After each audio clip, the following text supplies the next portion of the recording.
Guys, welcome on my channel. Today we will discuss about introduction to cloud computing in MCA second year of Bikaner technical university. आज हम Bikaner technical university द्वारा प्रायोजित MCA second year के एक paper cloud computing पर चर्चा करेंगे। सबसे पहले हम जान लेते हैं पेपर के बारे में, about this paper. So this paper is very important for us according to the future perspective, because all the working scenario is switched over and supposed to be completely over the cloud in near future. So आने वाला जो समय है उसके अंदर पूरा लगभग पूरा 90% अगर आप कह लें कि आपका जो ऑर्गेनाइजेशंस का जो वर्क है वो ऑनलाइन या क्लाउड पर जाने वाला है। सो इस पर्सपेक्टिव से अगर आप इस पेपर को पढ़ेंगे तो ये इंपॉर्टेंट आपको लगेगा। इसका पेपर कोड रहेगा 225। मार्क्स की डिस्ट्रीब्यूशन की अगर बात करें तो 20/80 यानी इंटरनल और थ्योरी में इसको डिवाइड किया गया है। इंटरनल मार्क्स जो हैं वो आपकी परफॉर्मेंस पर, जो आप कॉलेज में अपनी परफॉर्मेंस देते हैं उसके आधार पर आपकी रहती है। जो मिड टर्म्स एग्जाम होते हैं या आपके पास में सेमेस्टर वाइज जो आपके एग्जाम होते हैं उसके अंदर सेशनल एग्जाम्स के आधार पर वो तय किए जाते हैं और आपकी परफॉर्मेंस का भी आधार रहता है। तो अगर मैं बात करूं कि 20 मार्क्स आपके हाथ में नहीं है तो 80 मार्क्स जो हैं वो थ्योरी के हैं, वो आपके हाथ में है। So it's a total theory paper in Bikaner technical university. ये पेपर जो है आपके पास में आपको स्कोरिंग सब्जेक्ट जो है वो रहेगा और आपको जो है दूसरे सब्जेक्ट्स के अंदर जिसमें मार्क्स मान लीजिए आपके कम आ जाए किसी भी कारण से, तो उनको आपके पास में ये क्या करेगा, संतुलित कर देगा, बैलेंस्ड कर देगा। सो इस पर्सपेक्टिव से इस पेपर की महत्ता और बढ़ जाती है। यूनिट्स को 5 भागों में बांटा गया है, फर्स्ट टू फिफ्थ यूनिट। सो अगर हम बात करें कि आपने लेट शुरू किया है और एग्जाम सर पे हैं तो एटलीस्ट 3 यूनिट्स अगर आप कर लेते हैं क्लाउड कंप्यूटिंग में तब आप 45 मार्क्स को रिजर्व कर लेते हैं, ठीक है ना। लेकिन यदि आपने शुरुआत से फोकस किया है, 5 यूनिट अगर आपने जो है प्रिपेयर की हैं, so you are good one, you are good at situation. आप 80 मार्क्स में जो है आपके पास में लाने में हकदार है। सो मेरी पर्सनल राय ये रहेगी 5 यूनिट आप जो है वो अच्छे से करें, क्योंकि ये जो पेपर है आपके पास में ये नेक्स्ट एवोल्यूशन ऑफ इंडस्ट्री का आपके पास में है और ये आपको जो है इजीली जॉब्स दिलाने में हेल्प करेगा। So that's why this paper is very important for us. So this is all about this subject. Now we move on to the introduction to cloud computing. So first of all, it is divided into 2 parts, cloud and computing. So why we choose the word cloud? Cloud का हमने यहां पर इस्तेमाल क्यों किया है? Cloud generally आप इसका मीनिंग समझते हैं बादल के रूप में, है ना। तो बादल का ही नाम यहां पर क्यों रखा गया है और ये क्लाउड कंप्यूटिंग ऐसा क्या विशेषकर चीज है जो आपके पास में अलग से है? ये कई सारे सवाल जो हैं इस पेपर को पढ़ते समय आपके दिमाग में रहते हैं। सो इसकी हम चर्चा कर रहे हैं, what is cloud. So first definition हम दे रहे हैं यहां पर, cloud is the next stage in the evolution of the internet. अभी तक जो भी आप सर्विसेज का उपयोग इंटरनेट के माध्यम से करते आए हैं उसका एक नया स्टेज है, उसका एक अपर बाउंड है, ठीक है ना, उसके अंदर वृद्धि है। The cloud in cloud computing provides the means through which everything like, यानी कि क्लाउड के अंदर ये बहुत सारी चीजें प्रोवाइड करता है, जैसे कंप्यूटिंग पावर प्रोवाइड करता है, कंप्यूटर इंफ्रास्ट्रक्चर प्रोवाइड करता है, एप्लीकेशंस प्रोवाइड करता है, बिजनेस प्रोसेसेस प्रोवाइड करता है, पर्सनल कोलैबोरेशंस भी प्रोवाइड करता है। कंप्यूटिंग पावर का यहां पर तात्पर्य जो है वो यह है, मार्कर यूज कर लेता हूं, कंप्यूटिंग पावर, ठीक है।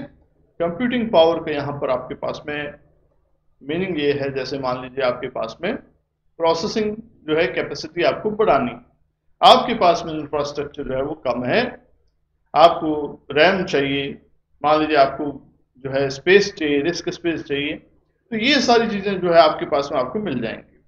कंप्यूटर का इंफ्रास्ट्रक्चर चाहिए आपको, जो है नेटवर्किंग एनेबल करनी है, लेकिन आपके पास पैसा नहीं है, आपकी ऑर्गेनाइजेशन बहुत छोटी है, तो आप इंफ्रास्ट्रक्चर को भी काम में ले सकते हैं। एप्लीकेशंस जो हैं, क्योंकि उनके लाइसेंसेस जो है आपको परचेज करने पड़ते हैं, उनको मेंटेन रखना पड़ता है।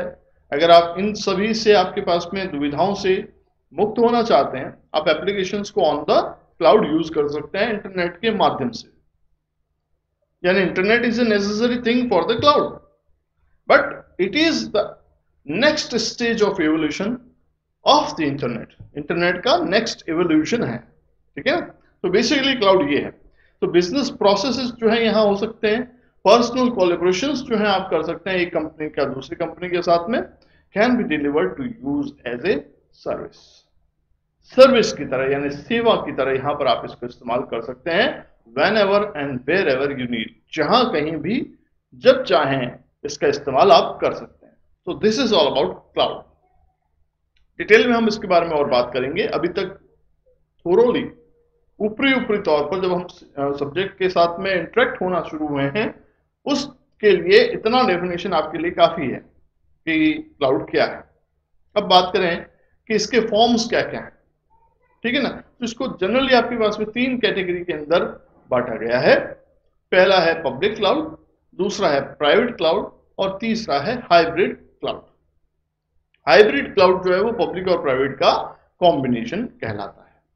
अब बात करें पब्लिक क्लाउड की, तो पब्लिक क्लाउड का मतलब ये है कि आपने अभी जैसे नाम गिनाए, इस स्लाइड में आपने नाम गिनाए, computing, infrastructure, application, business process, personal collaborations, ये जो चीजें आपने गिनाई, ये अगर आपको पब्लिकली मिले, पब्लिकली मिलने का मतलब ये है कि जो भी कंपनीज हैं, लाइक जैसे IBM है, गूगल है, या आपके पास में अमेजोन है, जो इन प्रकार की सर्विसेज, क्लाउड की सर्विसेज को उपयोग करने के लिए आपको देती हैं, providers, they are cloud providers, ठीक है ना। सो CSP इन्हें कहा जाता है, क्लाउड सर्विस प्रोवाइडर्स। सो ये जो आपके पास में कंपनियां हैं, ये जनरलाइज प्लान बना के रखती हैं, ठीक है। अब उस प्लान को आपको ऑप्ट करना है और आपको एज ए पब्लिक यूज करना है। तो आपको जब भी आप किसी प्लान को चूज करते हैं तो उसका आपको अमाउंट देना रहता है, और उसकी सर्विसेज जो भी उसमें आपके पास में वर्णित होती है, ठीक है, इंक्लूडेड होती है, वो सर्विसेज आपको मिलती हैं। So you can not change that service, आप उसमें एड ऑन नहीं कर सकते हैं, आप उसमें कोई बदलाव नहीं कर सकते हैं, ठीक है ना। This is called public cloud. Now private cloud की बात करें तो ऑर्गेनाइजेशंस जो है उनकी नीड जो है वो अलग अलग हो सकती हैं। सो जनरल जो ऑर्गेनाइजेशंस हैं, जो छोटी ऑर्गेनाइजेशंस हैं, उनकी जरूरतें, उनकी सर्विसेज, चाहे वो कंप्यूटिंग की हो, चाहे वो इंफ्रास्ट्रक्चर की हो, चाहे वो एप्लीकेशंस की हो, चाहे वो बिजनेस कोलैबोरेशंस की हो, चाहे बिजनेस प्रोसेसेस की हो, वो सभी पब्लिक क्लाउड से पूरी हो सकती हैं। बट इन केस जो आपके पास में कंपनीज जो हैं, जो स्पेशल कंपनीज हैं, जो बड़ी कंपनियां हैं, जो अच्छा खासा अमाउंट दे सकती हैं, इन्वेस्ट कर सकती हैं, उनके पर्पज से प्राइवेट क्लाउड्स जो हैं वो आपके पास में होते हैं। तो स्पेशली एक ऑर्गेनाइजेशन को स्पेशली एक प्लान देने का काम करते हैं। लाइक उनको डेडिकेटेड सर्वर्स चाहिए, उनको मेमोरी चाहिए, ठीक है, उनको नेटवर्क्स चाहिए, अलग से सेपरेट नेटवर्क्स चाहिए जिनको वो अपने आप खुद आपके पास में मैनेज कर सके, ठीक है ना। तो इस प्रकार के आपके पास में जो भी क्लाउड सर्विसेज हैं वो प्राइवेट क्लाउड्स कहलाते हैं। अब पब्लिक क्लाउड के साथ साथ अगर प्राइवेट क्लाउड को आप मिक्स कर दें तो ये आपके पास में कहलाएगा हाइब्रिड क्लाउड्स। तो इसके कुछ एग्जांपल्स और इनको डिटेल में हम आगे आने वाले चैप्टर्स में पढ़ेंगे, आगे आने वाले वीडियोस में हम पढ़ेंगे। अभी ऊपरी तौर पर, थोरोली तौर पर आपको केवल और केवल 3 भागों का वर्गीकरण याद रखना है, public, private and hybrid cloud. So अब आते हैं हम डेफिनेशंस पार्ट पर कि सर यदि एग्जाम में आता है तो हम इसकी डेफिनेशन क्या लिखेंगे, है ना। हमारे लिए लिखना थोड़ा सा मुश्किल हो जाता है क्योंकि हम समझ तो सकते हैं उसको, लेकिन उसको लिखना थोड़ा सा मुश्किल हो जाता है। सो डेफिनेशनरी पार्ट के तौर पर आप देखें, in general the cloud similar to its namesake of cumulus type. जो नेम सेक है इसका क्लाउड, बादल, उसका ही आपके पास में ये गुण इसके अंदर हैं। क्यूमुलस टाइप का मतलब ये है कि जो आपके पास में बादल के जो गुण होते हैं वही इसके अंदर हैं। As cumulus are filled up of fluid, बादल जो होते हैं वो क्या होते हैं, पानी से भरे रहते हैं। एंड कैन इजीली एक्सपांड, और क्या होते हैं, इजीली एक्सपांड हो सकते हैं, यानी कि 2 बादल आपस में मिलकर एक बड़ा बादल बना सकते हैं। एंड कॉन्ट्रैक्ट और श्रिंक और स्केल डाउन, या फिर हवा के साथ प्राकृतिक कारणों के कारण वो छितरा सकते हैं और बड़ा बादल छोटे छोटे बादलों में विभक्त भी हो सकता है, श्रिंक भी हो सकता है और एक्सपांड भी हो सकता है ना। दोनों ही चीजें पॉसिबल। तो it's also working in same manner. तो यहां पर भी आपके पास में क्लाउड के अंदर भी ऐसा ही है।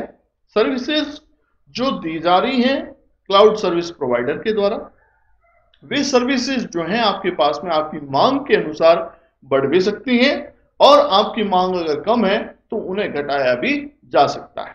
So this feature is called elasticity. यहां पर इस चीज को आप अंडरलाइन कर लें दोस्तों। इलास्टिसिटी, जैसे इलास्टिक होता है तो उसके अंदर आपके पास में जो है खिंचाव का आपके पास में गुण होता है, और जैसे आप उसमें जो बल प्रयोग कर रहे हैं उसको छोड़ देते हैं तो वो अपनी जो है यथावत स्थिति के अंदर आ जाता है।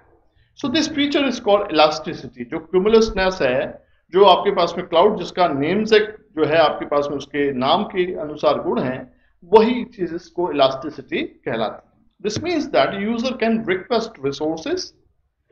यूजर जो है वो आपके पास में, या आपका जो ऑर्गेनाइजेशन है वो क्या कर सकता है, रिक्वेस्ट कर सकता है रिसोर्सेज के लिए, additional resources on demand, and can just easily deprovision, या रिलीज कर सकता है उनको, दोज रिसोर्सेज विच आर और when they are not no longer needed. कि जब भी आपने मान लीजिए कि मांग की रिसोर्सेज की कि आपको मेमोरी चाहिए, आपको प्रोसेसर चाहिए, आपको नेटवर्किंग चाहिए, आपको फला इंफ्रास्ट्रक्चर चाहिए, सो वो आपको उस समय ऑन डिमांड आपको मिल जाएगा रिसोर्सेज। और जब आपको उसकी जरूरत नहीं होगी तब आप उसको डी प्रोविजन भी कर सकते हैं, रिलीज भी कर सकते हैं, यानी कि you just pay what you are using. ठीक है ना, पे ऑन द गो आपके पास में मॉडल के बतौर इसको यूज किया जाता है। जिस चीज को आप उपयोग कर रहे हैं उसी का आपको पैसा देना है। अगर कोई चीज उपयोग में नहीं आ रही है, you just use to deprovision that services from your cloud service provider. ठीक है, तो ये चीजें आपके पास में इलास्टिसिटी का फीचर कहलाती है। This elasticity is one of the main reason individuals, businesses and IT users are moving to the cloud. ये वो महत्वपूर्ण कारण है जिसके कारण से एक आम व्यक्ति, एक सिंगल पर्सन, एक बिजनेस ऑर्गेनाइजेशन और जो आईटी यूजर्स हैं वो आपके क्लाउड की तरफ आकर्षित हो रहे हैं। They are attract to the cloud by the feature of elasticity in the cloud. So ये आपके पास में डेफिनेशनरी पार्ट है। ठीक है, इसको आप कर सकते हैं आराम से।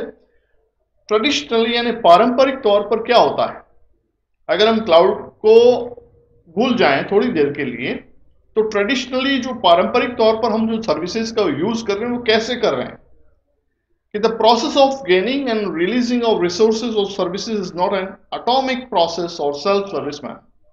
ऑटोमेटिक आपके पास में नहीं है, ऑटोमेटिक प्रोसेस नहीं है, ये सेल्फ सर्विस मैनर में नहीं है। आपको वो चीज क्या करनी पड़ेगी, जो आपका सर्विस देने वाला है उससे जाके आपको परचेज करके लेकर आनी पड़ेगी और अपने सिस्टम पे इंस्टॉल करनी होगी, या आपको वो लाकर अटैच करना होगा।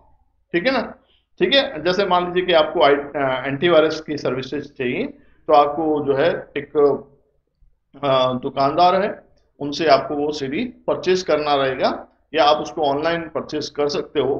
ठीक है, आपको रैम चाहिए, बाजार से आपको खरीदना रहेगा और आपको अपने सिस्टम में लगाना होगा।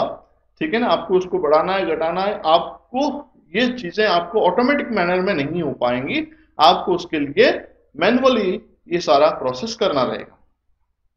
This evolution is under way. So ये आपके पास में जो है अभी तक विकसित हो रहा है। Will soon completely change the way we are working today. So जो क्लाउड है वो आपके पास में जो है कंप्लीटली, अगर आपके पास में इसका एवोल्यूशन जारी रहा तो हमारी जो वर्किंग है, जो इसका आपके पास में तरीका है, उसको ये बदल देगा। And let us into total cloud based environment, और हम जो है टोटली क्लाउड बेस्ड एनवायरनमेंट के अंदर आ जाएंगे। Now cloud is efficient cost effective IT services delivery model. ठीक है, आप यहां पर मॉडल कर लीजिएगा।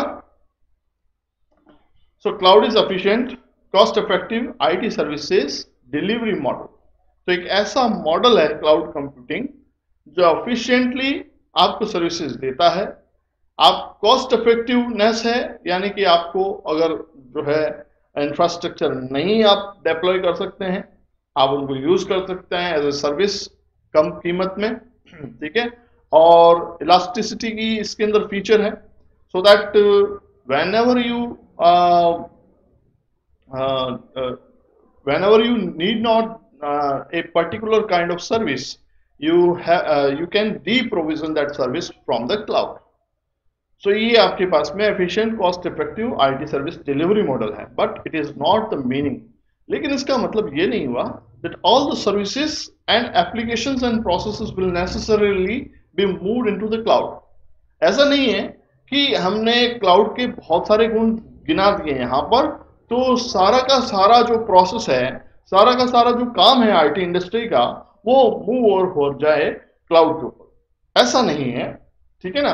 सो ये आपके पास में जो है एक्स्ट्रा जो आपके पास में फ्लेक्सिबिलिटी जो है प्रोवाइड करने के लिए एक तरह से आपके पास में सुविधा है, सर्विस है। ठीक है ना। Still companies and many businesses are looking that which part of their services will go to the cloud and which part will not, that means delivered normally। यानी कि अभी भी आपके पास में कंपनियां जो है क्लाउड के इंफ्रास्ट्रक्चर से, क्लाउड के जो है आपके बेनिफिट से अवेयर तो हैं, लेकिन स्टिल दे आर जो है आपके पास में डिसाइड कर रही हैं कि कौन सी सर्विसेज वे क्लाउड पे डालेंगी और कौन सी सर्विसेज वे ट्रेडिशनल मैनर में आपके पास में डिलीवर करेंगी। सो अभी समय लगेगा, आप कहें कि टोटली 100% जो है आपके पास में आईटी इंडस्ट्री जो है क्लाउड के ऊपर स्विच ओवर हो जाएगी। सो एक रात के जो है ख्वाब की बात नहीं है, इसमें थोड़ा समय लगेगा। So that's all about for this class. आज हमने जो है आपके पास में ये देखा कि क्लाउड कंप्यूटिंग क्या है, इसका इंट्रोडक्शन देखा। I hope you enjoyed this lecture very much. आपको थोरोली क्लाउड कंप्यूटिंग के बारे में जानकारी मिली, इस पेपर के बारे में जानकारी मिली, इसके मार्क्स डिस्ट्रीब्यूशन के बारे में जानकारी मिली, इसके यूनिट्स का डिस्ट्रीब्यूशन के बारे में जानकारी मिली, और आपको इसके पार्ट्स और क्लाउड कैसे हैं, इसका इलास्टिसिटी का फीचर क्या है, इनके बारे में आपको जानकारी मिली। क्या क्या सर्विसेज इसमें मिल सकती है, इसकी भी आपको जानकारी मिली। सो होप कि ये लेक्चर आपके एमसी सेकेंड ईयर के अंदर बेनिफिशियल होगा आपके लिए। Thank you, have a nice day.